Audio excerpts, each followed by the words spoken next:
Welcome into the Paul Farrington Show. Paul by himself for this Packers-Eagles reaction here. I guess it's fitting that since most of our audience are Packer fans, that on a day like this, after a game like this, that it would just be me by myself. Everyone else wanted to stay home.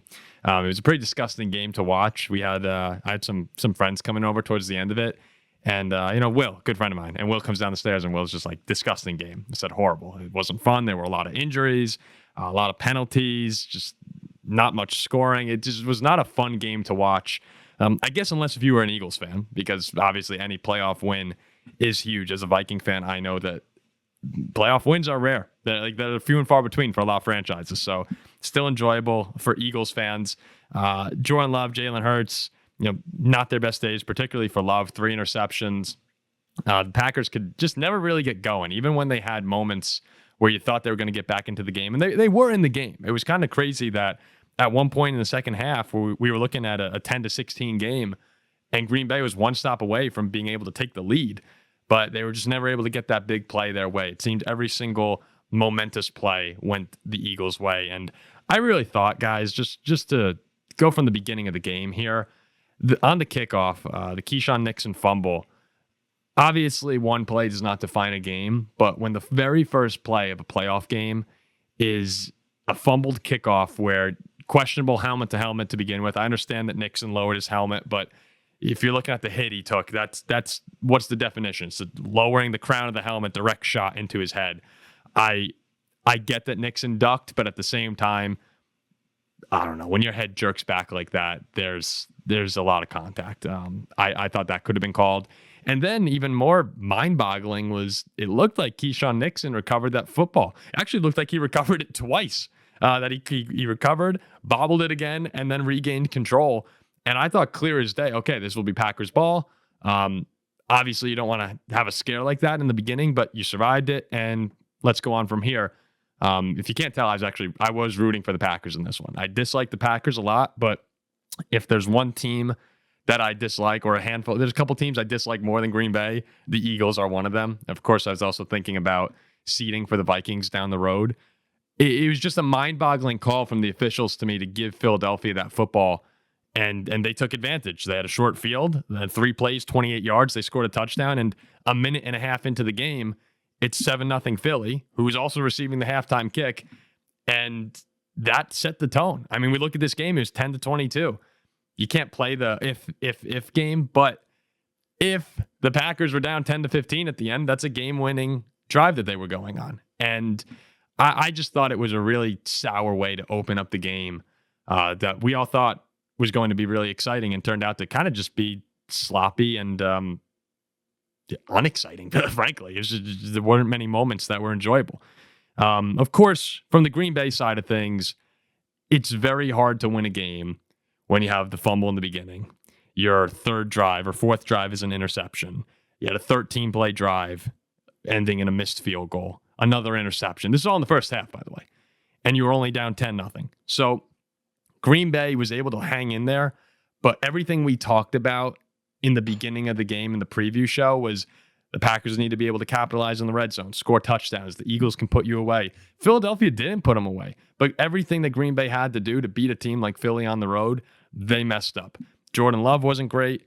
And of course, the injuries that they had with Romeo Doubs, Jaden Reed, who is one of the Jaden Reed. I actually thought Brady was right when he said Jaden Reed and Josh Jacobs were the 2 guys all day that it felt on that Packer offense that it felt like they cared, like that they were. I mean, they were making plays out of nothing. And unfortunately, Jaden Reed goes down towards the end of the game, and it just became a situation where you didn't have enough bodies for that Packer receiving room that had so many weapons. It was one of the key attributes of this team was that they were 4 deep at receiver, and then depends if you include Bo Melton in the mix. Some people thought he is a very good 5, but you were missing your 3 starting receivers, and at that point weren't generating offense.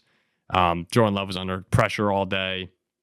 It was just a nightmare game for the Packers, and it's kind of funny when you look at the box score and you say, man, if you're telling me Green Bay, or that the Eagles only had 10 points in the first half, and the total yardage it wasn't crazy. I thought the Packers defense, they held them, the Packers outgained them. It was 290 for Philly. When you looked at the Packers defensive performance, it was good enough to win today. And it's weird that this is what I was saying, actually, leading into the game, was the Packers defense has been pretty good this season. And you take what you got from Jeff Hafley all year. There have been improvements, but it was the offense. It was Jordan Love that felt like it regressed from where they were last year. Remember, they were coming into the playoffs, and just think about that Cowboy game. Love was making throws that were unbelievable. I mean, there's a number of highlight throws from Jordan Love's career so far that are just in that Cowboys game. The offense was lacking that explosion a lot towards the end of the season. It was more in bursts rather than consistent the way it was last year. And today, against an Eagles defense that's been surging lately, they're getting better every week, it seems.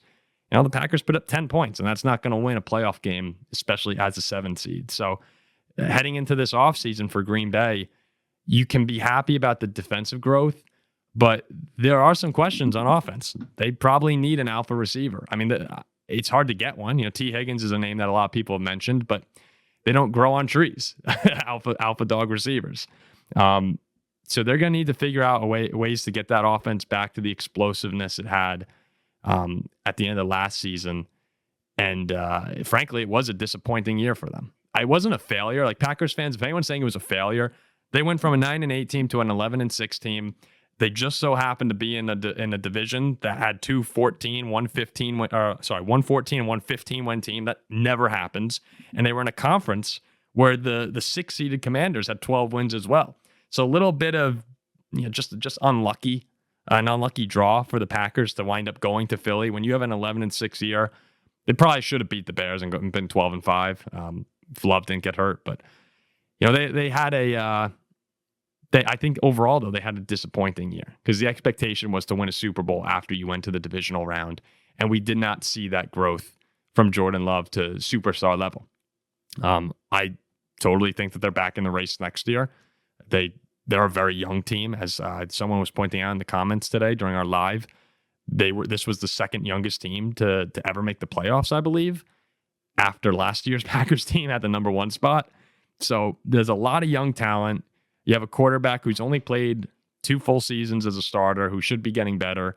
All the receivers are very young as well. You maybe want to add one more guy. And now you're talking about a great offense and a defense that got much better as the year went on. Add a couple pieces, and this Packer team will be right back in Super Bowl contention. It's just this was not the outcome any of them wanted. Any of you Packer fans wanted, I'm sure. Wild card loss where everything just blows up in your face. It's just not a great ending.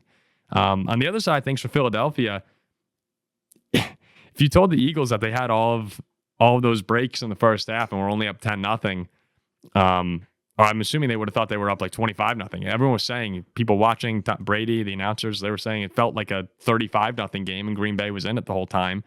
But Philadelphia's defense continues to get better. They shut down an elite offense, albeit the injuries. And I think the Eagles find themselves in a position where, as the 2 seed, they got everything going for them. Like, the people are going to have to come into that building and win. Jalen Hurts, this might have been the best chance to get after him coming back from the concussion.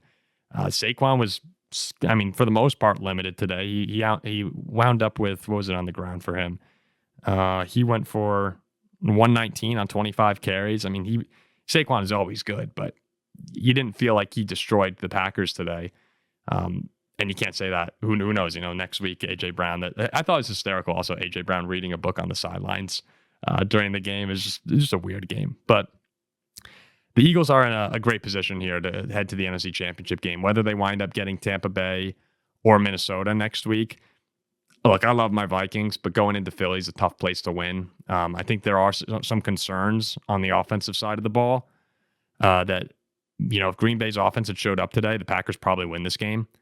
So you want a little bit better Jalen Hurts. They had a little stretch there. I'm trying to see here. After the initial touchdown for the Eagles, they go punt, field goal, punt, punt, punt, punt.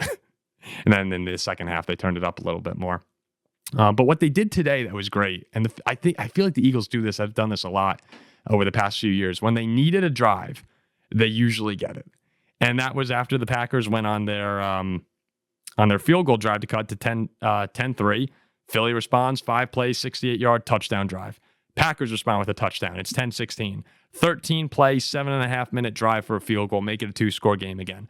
Every time Green Bay had life, the Eagles offense did enough to extend that to a 2-score lead and kind of take out the life of the Packers. And that's why it was never really, that's why it felt like it should be a blowout, but it was a close game and Philly was just able to keep them out of reach. So I don't want to go in there. It's a tough place to play. The defense is scary again. And I think the offense, this was kind of the floor of what the Eagles can be. And Jalen Hurts, you can make fun of him all you want, but the guy wins. He's been a winner in the NFL. Whether or not you like him as your franchise quarterback, which I can't see how you wouldn't when he's had all this success. So 10-22, Packers lose to the Eagles. Green Bay season ends. The Eagles go on to the divisional round. Unfortunately, no Jack or no Ziggy today. I'm sure we'll have them for more reactions to the playoffs here, and we'll see what happens with Tampa Bay and Washington. We might be reacting to this depending on how good the game is, but we appreciate, a lot of Packer fans who have been with us all season long. It was a lot of fun doing these reactions and pregame shows. Again, I'm the furthest thing from a Packer fan, but it's enjoyable to see all the comments and the nice comments that we get from you guys, and I was rooting for you today. So we hope we can keep you around for the rest of the playoffs as we continue on here. Maybe you guys can hop on board with the Vikings. Would that be the worst thing in the world to share a little love for the purple and gold now that your green and gold has been knocked out? We'll see. So 10-22, Eagles beat the Packers. We'll be back with a lot more reaction content from this weekend. See you.